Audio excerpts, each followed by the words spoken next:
everybody, welcome to Sydney in Australia. I'm gonna be here for the next 2 months for a filming project, my very first acting job, like a proper job, a lengthy job that's more than 2 to 3 days. But I will tell you more about it in next month, because right now we're gonna talk about March, even though it was a while away, but it's been a little bit crazy. March was probably the most fruitful month for me in my entire life.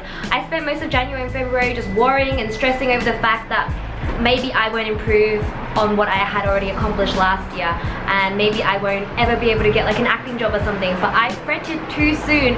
And with hosting as well, everything just sort of went rocket space and just shot up into the sky. I did some cool stuff with Gradual, sending it in right here. And then I did a shoot for Adidas's new NMD campaign, even though I'm not cool enough whatsoever to wear them. And then after being the interviewee for the past 3 years on radio, I finally got interviewed by this really cool fashion magazine in Asia that's in Japan, Hong Kong, I think Taiwan as well as China, with a beauty edition. And how cool is that? I'm filming outdoors on the balcony of my apartment at the moment in Sydney. So if you hear noise, if you hear wind, if you hear cars, that's just nature, and you're gonna have to deal with it. Oh look, there's like sun speckles on my face. I just love Australia. Like, there's so much sunlight, so many clouds, so much blue sky, so much air. Anyway, let's get on with the beauty stuff. So first up is this amazing facial wash that I have discovered through the world of YouTube. So I saw a lot of my favorite YouTubers like Jen Im, Sophia Chang. I think they all use this brand called Somerville, and it is, I think, an LA based beautician or something like that. Could get me wrong. I bought this in Joyce Beauty in Hong Kong. So what I got was a gentle daily wash, and I was kind of skeptical because it is made for Caucasian skin, and I know Asian skin is completely different. We're a complete different mix of everything. So I didn't think it was gonna work, and I was really worried that it will break me out. Firstly, what I like about it is this nozzle. You twist it and you squirt a little bit out. It's like a butthole, and then you close it so you don't ever overuse it, and it's really good for when you're traveling as well. Secondly, it is a very gentle, it smells almost herby, very natural wash, and it doesn't leave your face feeling really dry and super washed out, because you know how some cleansers, they just make your face feel really tight and dry afterwards. This one doesn't do that. It's really soft. You think it won't get rid of all your makeup and everything, but it does. Also, I feel like it cleared up my skin a lot. I got my forehead and eyebrows threaded, and then I got all these little spots everywhere on my forehead. So I use this twice a day, morning and night, which I never do with cleansers. I usually use it maybe once a day at maximum, and it cleared all the bumps up on my forehead within like 3 days. Look at this forehead egg. Isn't it so clean right now? So yes. Done with the cleanser and everything, we need to moisturize. I know this is a Gradual Tanning Moisturiser by Latan, but bear with me, I'm really bad at moisturizing. I will be so dry that my legs get that scaly reptilian feel, and are really gross. I don't know if this actually makes you tanner, but I feel like it doesn't make me ghostly pale in China, because there's like no sun in China. Even when it's summer, the sun doesn't really tan you either. So this gives me motivation to moisturize my body almost every single day. A, because I don't want to become a ghost, and B, because it smells like coconuts and it's really holiday smell. Very nice. Hair product. Batiste dry shampoo. I'm sure everyone has heard of it before, but this is their Stylist. This is Oomph My Locks XXL Volume Spray.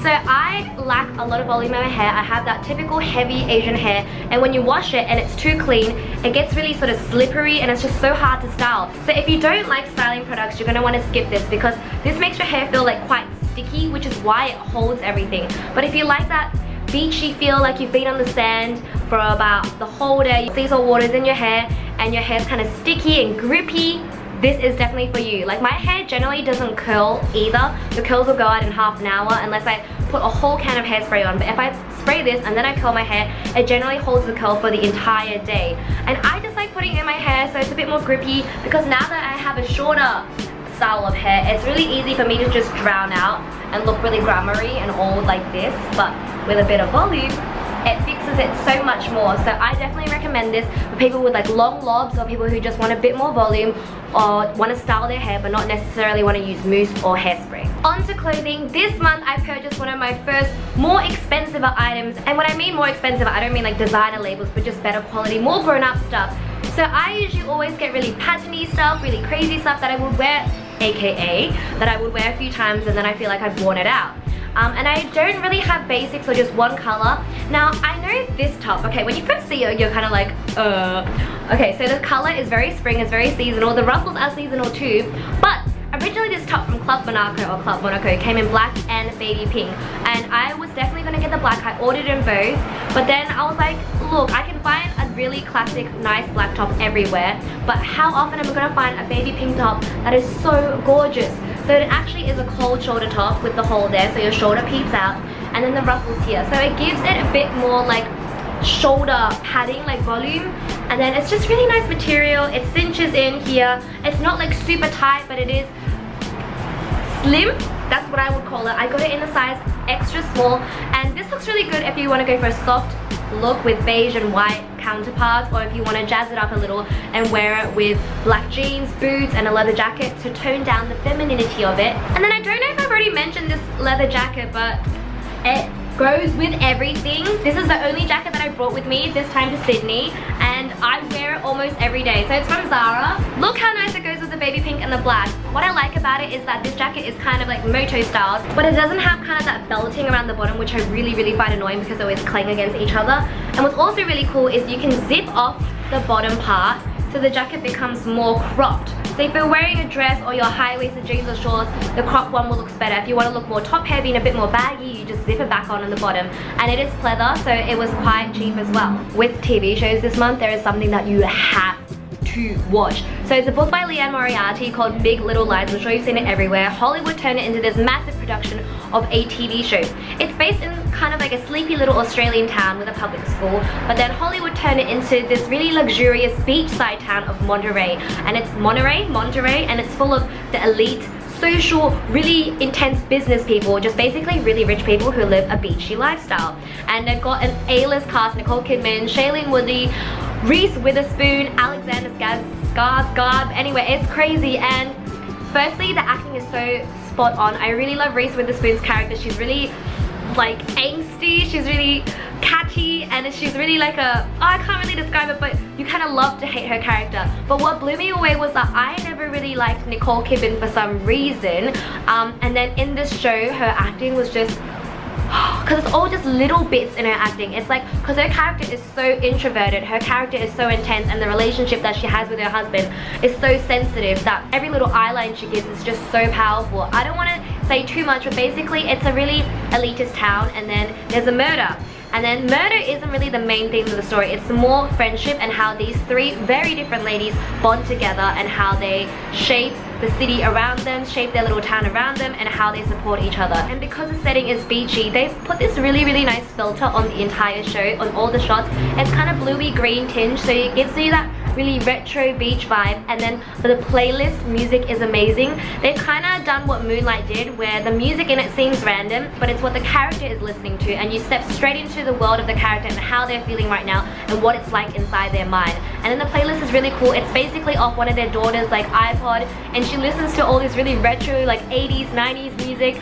It's just amazing, and you have to watch it. So time for some real talk. I don't think I've done this in a while. When I wanted to do acting, everyone's kind of like, why would you want to do that? And I was always very shy about it, and they're like, are you even good at acting? Can you cry right now? And like, that's the one thing that I hate being asked the most, is like, cry on the spot, otherwise you're not a good actor. I personally can't really do that, but it doesn't mean that I can't do what I want to do. The main idea that's gotten me through most of these years with chasing a dream that is so hard to get is that if you don't believe in yourself, how can you expect other people to believe in you?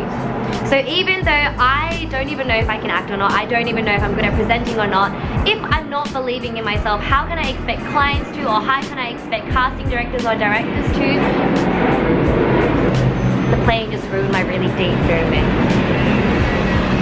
I mean, it doesn't have to be in terms with like, you know, acting or like chasing big dreams and whatnot. It can just be little things, because if you don't have the confidence within yourself, you can't expect anyone else to either. Because if you personally don't believe in yourself as a person, that means there's something very wrong. In celebration of the wonderful month that I've had, I wanted to share a little bit of the love and a little bit of the goodies to you guys. So I went out and got some makeup from Sephora. One of them is I got because everyone wants to get it, and the other one I asked my friend, and she told me that this is really hot in the makeup world right now, because I don't really understand makeup, so I just gave it my best shot.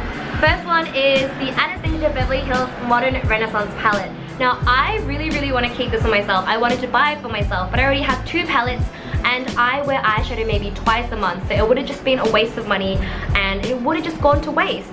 But look, okay, firstly the color of this palette is really nice. Secondly, look at all the colors. Like I personally wouldn't ever use like, you know, pinks and oranges, but the palette is just gorgeous and it makes you want to use it, because I feel like back in the days if you use like pinks and oranges your eyes would look bruised. But I think all our makeup skills are a little bit better now that we won't look like we have pink eye if we use any of these. And then that's not it, the other one is Kat Von D's Shade, is it Shade? Shade and Light palette. Now I personally can't contour because I don't have like cheekbones and it just doesn't work for me. So for all you lucky ladies out there with cheekbones or just know how to contour, please take this from me. They're so pretty. I mean, yeah. So if you want to win these 2 palettes together, this is just for one. Wow. If you want to win this giveaway, makeup giveaway, pop over to my Instagram. It's here at Jenny J Zhao, and then you will see a little picture of this, and then comment down below your goal for April. So that's all you have to do. Just go to my Instagram, follow it, make sure you subscribe to this channel, and then comment on the photo with the 2 makeup palettes what your goals for April are. So thank you so much for watching. My personal goal for April is to go jogging more, do Pilates, get fit, and not make the director cry. That's about it. So I'll see you next month. It's gonna be super exciting. Thank you.